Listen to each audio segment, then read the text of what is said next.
जय श्री राम। क्या आपने कभी सोचा है कि एक ही नक्षत्र में पैदा हुए दो व्यक्तियों के जीवन में इतना अंतर क्यों होता है? इसका कारण नक्षत्र के चरणों में छिपा है। आज इस वीडियो में हम नक्षत्र के उन चरणों के बारे में बात करेंगे जिनके बारे में बहुत कम चर्चा की जाती है, और राशि के बारे में सब बात कर लेते हैं, ग्रहों के बारे में बात कर लेते हैं, कई बार नक्षत्रों पर भी आ जाते हैं, लेकिन इनके चरण कितने इम्पॉर्टेंट हैं, कैसे ये चरण आपके जीवन पर प्रभाव डालते हैं, आज हम सीखेंगे और कुंडलियों पर लगाएंगे कि पत्रिका देखते वक्त ये किस तरह का रोल प्ले करते हैं। तो और विलंब नहीं करते हैं, आरंभ करते हैं आज की यात्रा।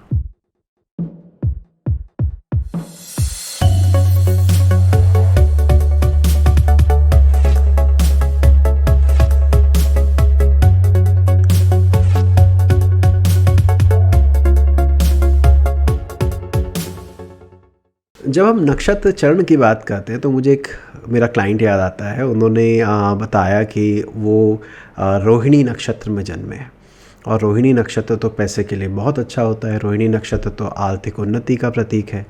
ये सब होने के बावजूद वो व्यक्ति अपने जीवन में पैसे के लिए ही संघर्ष कर रहा था।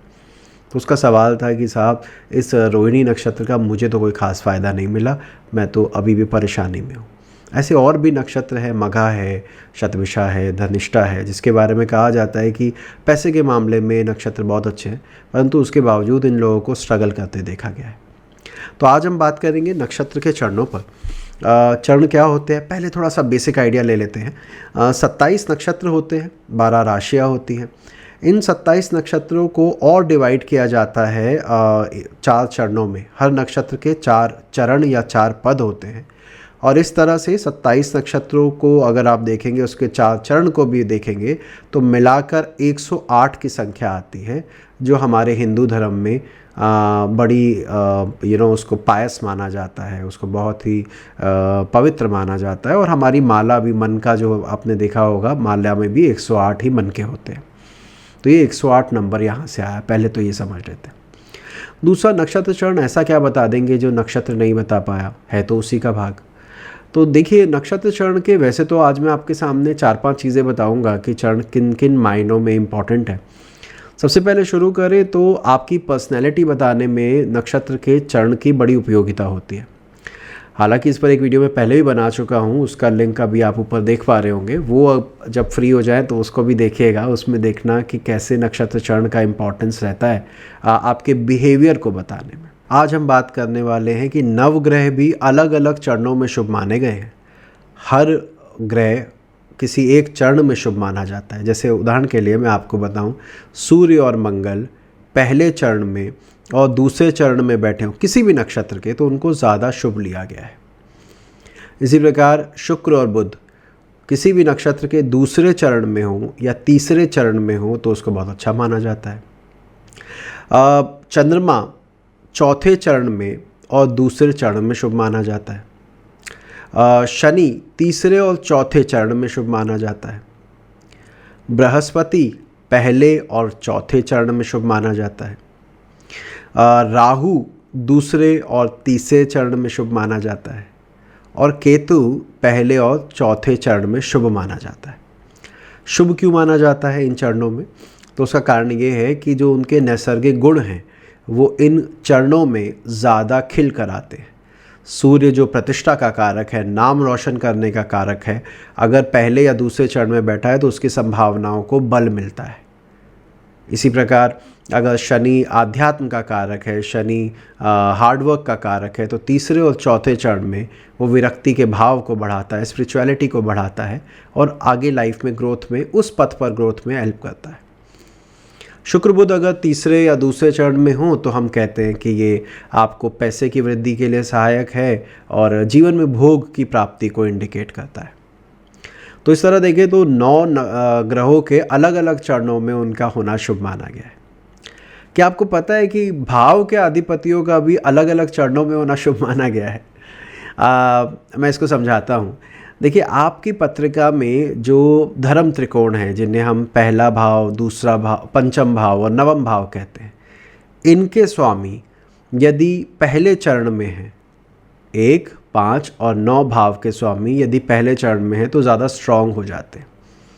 और मैं ये कहूँगा कि जातक में इंटेग्रिटी बढ़ जाती है, उसका आत्मसम्मान, उसकी ऑनेस्टी, उसकी ईमानदारी बढ़ जाती है अगर किसी व्यक्ति की कुंडली में 1, 5, 9 तीन में से कोई दो भी अगर पहले चरण में बैठे हैं तो उस व्यक्ति को आप समाज से ज़्यादा ईमानदार पाएंगे।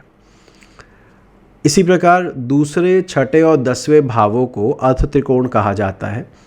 अर्थ त्रिकोण के स्वामी यदि दूसरे चरण में हो तो इसको शुभ माना गया है, पैसे के लिहाज से बहुत अच्छा माना गया है, पैसा खूब कमाएगा, उन्नति खूब करेगा, फाइनेंशियल गेन बहुत ज़्यादा देखने को मिलेंगे। अब ये तीनों ही अगर दूसरे चरण में बैठ जाए तो क्या कहना, लेकिन अगर तीन में से दो भी बैठे हैं तो इसको शुभ लिया जाता है। अब बात करते हैं तीसरे, 7वें और 11वें भाव की। तीसरे, 7वें और 11वें भाव को काम त्रिकोण कहते हैं और इसका स्वामी, इनके स्वामी तीसरे चरण में होना बहुत शुभ माने जाते हैं। ये माना जाता है कि व्यक्ति में इच्छा प्रबल रहेगी, कुछ पाने की चाह रहेगी, कुछ बदलने की सोच रहेगी कि जो मुझे मिला है इससे ज़्यादा मैं कैसे करूं, जितना मेरे पास है उसको मैं लोगों को दिखाऊं कैसे, बताऊं कैसे। तो अच्छा वक्ता होगा व्यक्ति, एम्बिशियस होगा और समाज में नाम रोशन करने की इच्छा को लेकर पैदा होगा। कब? जब तीसरे, 7वें और 11वें के स्वामी तीसरे चरण में बैठे हो। तीन में से कोई दो भी बैठ जाएं तो बहुत अच्छा है और तीनों ही बैठ जाएं तो फिर तो क्या कहने। इसी प्रकार 4, 8, 12 जो भाव होते हैं उन्हें मोक्ष त्रिकोण कहा जाता है। मोक्ष त्रिकोण के स्वामी यानी 4, 8 और 12वें भाव के मालिक अगर चौथे चरण में बैठे हैं तो बहुत शुभ लिया जाता है। ये कहा जाता है कि अगर व्यक्ति के हो तो आध्यात्म में, विरक्ति के भाव में, स्पिरिचुअलिटी में उसका इंटरेस्ट बढ़ेगा। वहाँ पर आप देखेंगे कि उसमें धार्मिक प्रवृत्ति भी ज़्यादा होगी, समाज को देने का भी प्रयास करेगा और परमात्मा की सेवा यानी लोगों पर परोपकार करने की सेवा उसमें ज़्यादा होगी। हालांकि मेरा व्यक्तिगत अनुभव ये रहा है कि यहाँ पर जब 4, 8, 12 के स्वामी चौथे चरण में हो तो ये भी देखने में आता है कि जीवन में कुछ ऐसी घटनाएं घटित होती है जिनकी वजह से उनकी ज़िंदगी बदल जाती है। कोई ऐसी नेगेटिव इवेंट, कोई ऐसी चैलेंजिंग इवेंट उनके सामने आती है कि उनका दुनिया को देखने का नज़रिया चेंज हो जाता है। पहले कुछ और होते हैं, बाद में कुछ और हो जाते हैं। ये रिज़ल्ट रहता है जब 4, 8, 12 भाव में से किसी भी दो भाव के स्वामी चौथे चरण में हो। अच्छा, तो ये तो मैंने भाव के स्वामी की बात की कि अगर इन भावों के स्वामी यहाँ पर है तो इनको कैसे लेना चाहिए। एक एग्जाम्पल चार्ट से भी समझते हैं। मैं आपके सामने अभी एक पत्रिका रखता हूँ, इसे देखिए और मैं जो बताना चाह रहा हूँ उसको वहाँ पर लगाने की कोशिश करते हैं, फिर मैं आपको परिणाम भी बताऊँगा। ये पत्रिका है 18 जुलाई 1963 की, 8:45 हासी, हरियाणा का जन्म है। इस पत्रिका में यदि आप ध्यान दें, हम लगन से चालू करते हैं। इस कुंडली में लगन का स्वामी है शनि महाराज। हम ये देखेंगे लगन यानी त्रिकोण का भाव 1, 5, 9 के स्वामी पहले चरण में होने चाहिए। पर क्या शनि यहाँ पहले चरण में है? तो उत्तर है नहीं, यहाँ पर तो शनि पहले चरण में नहीं है। शुक्र की बात करते हैं जो इसकी कुंडली में पंचम का स्वामी बनता है, क्या वो पहले चरण में है? तो हाँ, वो पहले चरण में है। 9वें घर का स्वामी बनता है बुध, क्या बुध पहले चरण में है? तो उत्तर है नहीं, बुध तो दूसरे चरण में है। तो यहाँ पर हमें दूसरे चरण की प्रधानता मिली, ना कि पहले चरण की। कोई बात नहीं, आगे बढ़ते हैं, दूसरे भाव पर चलते हैं। दूसरे भाव पर जब हम आते हैं तो दूसरे का स्वामी बनता है शनि स्वयं, राइट। और वो शनि अभी थोड़ी देर पहले हमने देखा दूसरे चरण में बैठा है। हमने बात भी यही की थी कि 2, 6, 10 के स्वामी दूसरे चरण में होने पर व्यक्ति पैसा कमाने के योग उसकी कुंडली में बढ़ जाते हैं, आर्थिक उन्नति के योग बढ़ जाते हैं। तो यहाँ शनि का दूसरे चरण में होना धनेश होकर लाभदायक है। इसके बाद आते हैं छठे भाव पर। छठे भाव का स्वामी बनता है बुध। बुध को जब हम दोबारा चेक करें और देखें कि वो किस चरण में है तो बुध के आगे भी यहाँ पुष्य नक्षत्र दूसरा चरण लिखा है। हो गया फ़ायदा। 3 में से 2 हमारे होने चाहिए और 2 तो हमें मिल गए, दोनों दूसरे चरण में है। तो ये इंडिकेट करता है कि इस जातक की सोच पैसा कमाने के प्रति रहेगी और आर्थिक उन्नति के योग भी इसमें प्रबल बन जाते हैं, उन्नति के योग प्रबल बन जाते हैं। इसी प्रकार एक बार तीसरे, 7वें, 11वें घर को भी देख लेते हैं। तीसरे घर का स्वामी इस कुंडली में बनता है बृहस्पति, जो कि तीसरे ही चरण में है। अच्छी बात है। सप्तम का स्वामी बनता है चंद्रमा, वो भी तीसरे चरण में है। और मंगल जो कि 11वें घर का स्वामी बनता है वो दूसरे चरण में है। तो अगेन 3, 7, 11 भाव में से 2 भाव के अधिपति तीसरे चरण में आए, तो ये दिखाता है कि ये व्यक्ति अपना नाम रोशन करने, लोगों के बीच में प्रतिष्ठा बनाने एम्बिशियस होगा, सोच रखेगा कि मुझे और बनाना है और करना है, जीवन में बहुत उन्नति करनी है। इस तरह की सोच इस जातक की नज़र आती है, क्योंकि इस कुंडली में तीसरे, 7वें और 11वें के स्वामी अधिकतर तीसरे चरण में बैठे। तो धन के लिए अच्छा हो गया और इसके लिए अच्छा हो गया। अब यहाँ पर ये भी, जैसे हम नॉर्मली देखते हैं धनेश किस राशि में है, कौन देख रहा है कौन नहीं देख रहा, वो तो अपनी जगह है, उसका प्रभाव रहता है, वो मैं अभी आगे बताऊंगा आपको। लेकिन ये कॉम्बिनेशन बड़े सिंपल है, बहुत सूत्र आसान है, इतना लगाइए, देखिए और बताइए हाँ भाई ये तो अच्छा बैठा हुआ है। यहाँ पर आप उम्मीद कर सकते हैं। 4, 8, 12 भाव पर भी चलते हैं। 4, 8 भाव 12 भाव के स्वामी बनेंगे। चौथे का बनेगा, क्योंकि वहाँ मेष राशि है, मंगल। 8वें का बनेगा सूर्य और 12वें का बनेगा बृहस्पति। तो क्या चौथे भाव का स्वामी चौथे चरण में है? तो उत्तर है नहीं, मंगल तो दूसरे चरण में है। क्या अष्टम भाव का स्वामी सूर्य चौथे चरण में है? तो हाँ, वो तो चौथे चरण में है। क्या 12वें का स्वामी बृहस्पति चौथे चरण में है? तो उत्तर है नहीं, 12वें भाव का स्वामी बृहस्पति चौथे चरण में नहीं है। यानी कि यहाँ पर स्पिरिचुअलिटी, आध्यात्म, विरक्ति की तरफ इस व्यक्ति की रुचि को ये नुकसान पहुँचा रहा है। ये व्यक्ति में ये गुणधर्म नहीं होने चाहिए। आशा करता हूँ आप मेरी बात समझ रहे होंगे। तो बड़ा सीधा सा है, त्रिकोणों को, अधिपतियों को देखिए और ये देखिए कि वो नक्षत्र के किस चरण में बैठे हैं, और वो चरण आपको ये बताएंगे कि जातक जीवन में अपने क्या चाहता है। मैं इसमें और ऐड करना चाहूँगा कि दूसरे, छठे, 10वें और तीसरे, 7वें, 11वें इनके स्वामी दूसरे, तीसरे किसी भी नक्षत्र में हो तो उसको दूसरे या तीसरे चरण दोनों में से कहीं भी हो उसको शुभ लिया जाता है। अच्छा, अभी थोड़ी देर पहले मैंने आपको एक बात और कही थी कि नवग्रहों का भी अपना प्रभाव है, वो अलग अलग चरणों में खुश होते हैं। आपको याद हो तो मैंने कहा था सूर्य पहले चरण में और दूसरे चरण में अच्छा माना जाता है। क्या इसकी कुंडली में सूर्य पहले और दूसरे चरण में है? तो उत्तर है नहीं। चंद्रमा दूसरे और चौथे चरण में अच्छा माना जाता है। क्या चंद्रमा वहाँ है? नहीं। मंगल पहले और दूसरे चरण में अच्छा माना जाता है, तो मंगल दूसरे चरण में है, यानी कि ऊर्जा रहेगी, एनर्जी रहेगी कि मुझे कुछ करना है, ज़िंदगी में कुछ बनना है। इसी प्रकार बुध दूसरे चरण में है, इसको भी शुभ लेना चाहिए, क्योंकि दूसरा और तीसरा चरण बताया था बुध का, आपको देखना है। बृहस्पति के लिए मैंने आपसे कहा था कि पहले चरण में या चौथे चरण में शुभ माना जाता है, यहाँ पर वो तीसरे में है, इसलिए इसको शुभ नहीं लेंगे। शनि तीसरे और चौथे चरण में बताया गया था, यहाँ तो दूसरे चरण में है, तो इसको भी हम अवॉइड करेंगे कि इससे कुछ खास उम्मीदें नहीं कर सकते। कैसे वाली? जो शनि के नैसर्गिक गुणधर्म है उसको बढ़ाने वाली, इसको ऐसे देखना चाहिए।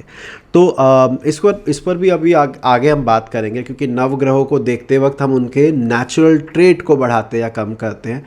भाव अधिपति देखते वक्त हम पैसे की बात करते हैं, हम धर्म की बात करते हैं, हम मुक्ति की बात करते हैं। तो एक तो ये तरीका है देखने का। एक और चीज़ जो इसमें इसके फल को बहुत बढ़ा देती है वो क्या है? देखिए, जिन भावों की मैंने बात की वो तो आप समझ भी गए होंगे और लिख भी लिया होगा, आशा करता हूँ आप लोगों ने अपने नोट्स में। अभी रिसेंटली कुछ व्यूअर मिले मुझे, मैं टूर पर था, तो वहाँ पर उन्होंने अपने रजिस्टर दिखाए और कहा कि सर आपने एक्स वीडियो में ये बताया था, वाई वीडियो में ये बताया था। उन्होंने पूरे नोट्स बना रखे थे, पढ़कर बड़ा अच्छा लगा। तो कह रहे सर इसी को कंपाइल करके बुक की फॉर्म में निकाल देते हैं।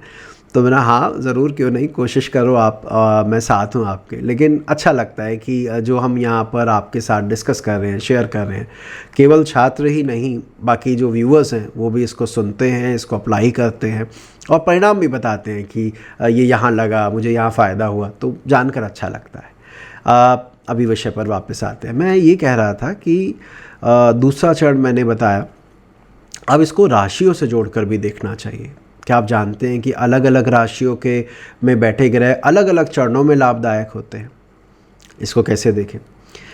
देखिए, अगर अग्नि तत्व राशि में, यानी मेष राशि में, सिंह राशि में और धनु राशि में आपका कोई ग्रह पहले चरण में बैठा है तो वो लाभदायक है, वो बहुत फ़ायदा देगा। अगर वृषभ राशि, मिथुन राशि, क्षमा कीजिएगा, वृषभ राशि, कन्या राशि और मकर राशि में ग्रह है और वो दूसरे चरण में भी बैठा है, उस राशि के किसी भी नक्षत्र में हो लेकिन दूसरे पद में होना चाहिए। अगर वो दूसरे पद में बैठा है तो ये भी आपके लिए बहुत लाभकारी है। मिथुन राशि, तुला राशि, कुंभ राशि, यदि ग्रह इन राशियों में है और तीसरे चरण में बैठा है तो वो भी बहुत फ़ायदा देता है, ग्रोथ देता है। कर्क राशि, वृश्चिक राशि और मीन राशि, इनमें बैठे ग्रह यदि चौथे चरण में बैठे हों, 4, 8, 12 राशि में चौथे चरण में बैठे हो तो ये निवृत्ति या मुक्ति के भाव को देते हैं और ये दिखाते हैं कि आप चीज़ों को छोड़ देंगे, उम्र आते आते आप आध्यात्म की तरफ बढ़ जाएंगे। स्पिरिचुअलिटी के पॉइंट ऑफ व्यू से ये बहुत अच्छा कॉम्बिनेशन है। हालांकि जो राशियां मैंने अभी आपको बोली उसमें चौथे चरण की जो मैंने बात की उनमें कई जगह पर तो गंडमूल नक्षत्र भी आते हैं, परंतु उसके बावजूद ये कहना होगा कि यहाँ पर मुक्ति और आध्यात्म के लिए ये बहुत शुभ माने गए। अभी जैसा हमने एक पत्रिका देख रहे थे, उसी पत्रिका में अगर हम दोबारा लगाएं और इसको समझने की कोशिश करें तो देखिए मैं क्या करूँगा, अगर कोई भी पत्रिका मेरे पास आई, मैं कैसे स्टार्ट करूँ वो मैं आपको बता रहा हूँ। सबसे पहले देखा 1, 5, 9 राशियों पर ध्यान दीजिए। सेम कुंडली में यहाँ पर 1, 5, 9 में केतु बैठा दिखता है। मैं चाहूँगा कि वो पहले चरण में हो, क्योंकि अभी हमने बात की कि मेष, सिंह और धनु राशि में पहले चरण में बैठा ग्रह ज़्यादा प्रभावशाली होता है। पर क्या केतु है पहले चरण में? तो उत्तर है हाँ, केतु पहले चरण में है। अगर केतु पहले चरण में है तो केतु जो ईमानदारी, आध्यात्मिकता देता है वो केतु की महादशा में हमें ज़्यादा देखने को मिलेगी। या यूँ कहूँ कि व्यक्ति ईमानदार भी रहेगा, धार्मिक प्रवृत्ति का भी रहेगा, स्ट्रेट फॉरवर्ड हो जाएगा जब उसकी केतु की महादशा चल रही हो। इसी प्रकार 2, 6, 10 राशियों पर आते हैं। दूसरी राशि में कोई भी ग्रह नहीं है, छठी राशि में मंगल है। क्या मंगल दूसरे चरण में है? तो उत्तर है हाँ भाई, मंगल तो दूसरे चरण में है। तो यानी मंगल की महादशा में धन की प्राप्ति की संभावनाओं को बल मिलता है। क्या शनि दूसरे चरण में है? तो उत्तर है हाँ, शनि भी दूसरे चरण में है।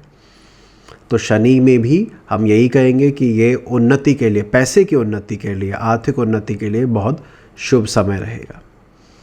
अब मिथुन, तुला और कुंभ राशि पर आते हैं। मिथुन, तुला और कुंभ राशि में मिथुन में बैठे हैं हमारे पास 3 ग्रह, चंद्रमा, शुक्र और राहु। तीनों में से क्या कोई भी तीसरे चरण में है?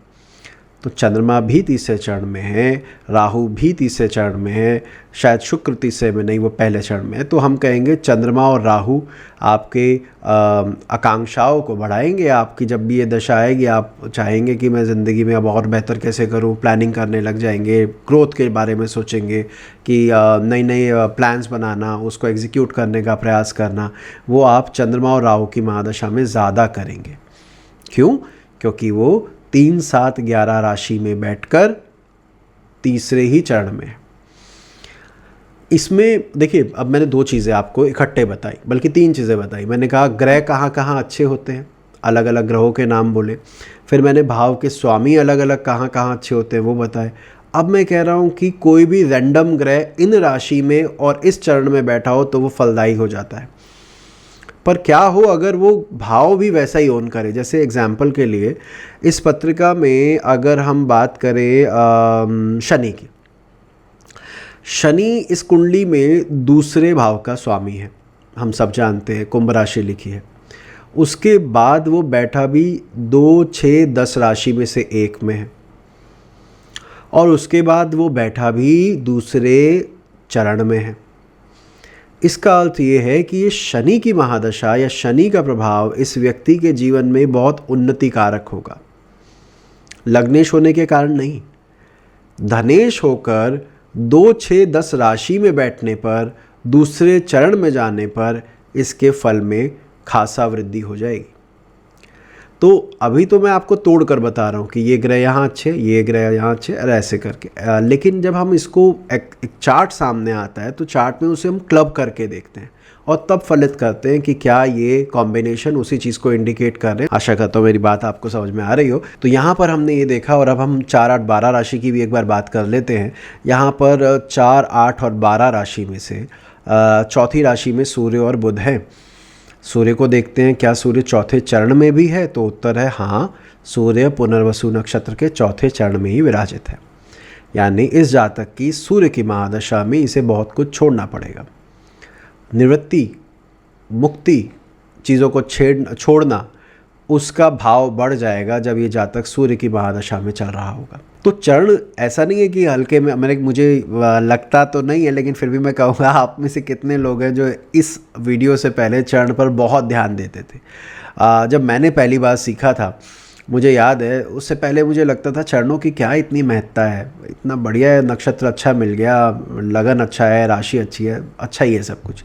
लेकिन जब चरणों के बारे में उसकी गूढ़ता को सीखा कि नहीं भाई, हर भाव के अधिपति के अलग अलग चरणों में होने का फल है, हर ग्रह के अलग अलग चरणों में लाभदायक होने का फल है, तो समझ में आया कि नहीं भाई, इसको इतना सिंपल नहीं लेना है, ये अपने आप में खुद ही काफ़ी कुछ बयां कर देता है, कुछ फलित आपको यहीं से मिल जाता है।